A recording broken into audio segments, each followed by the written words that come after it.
I'm so excited to finally feel comfortable and confident enough to show you guys my house.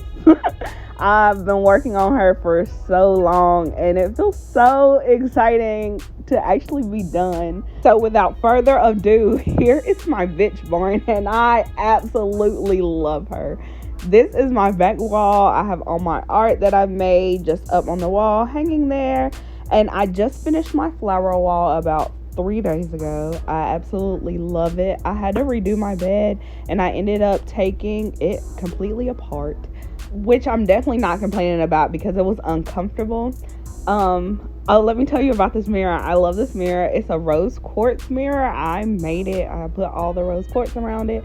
I just say my affirmations in it and things that I'm grateful for. I have all my sunglasses. I'm a firm believer of if I don't see it, I don't have it. So I love having things out on display. It makes it so much easier for me to live. This is my kitchen area. I still haven't bought groceries. That's on the to-do list.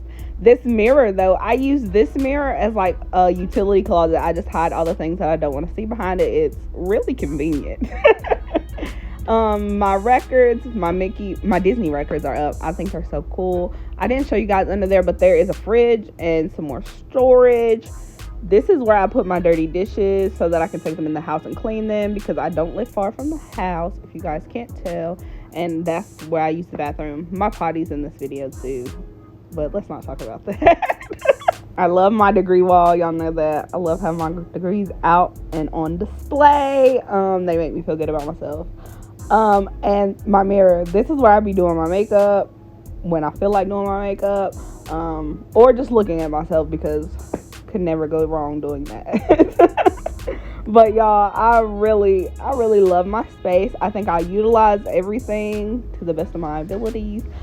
I'm more than proud of myself, and look, the party just really begun because I'm so excited to be done. I think I do want to host another party though. I did have so much fun doing that. Maybe a spaghetti night or a dinner night. I'm not sure yet, but party is definitely on the list.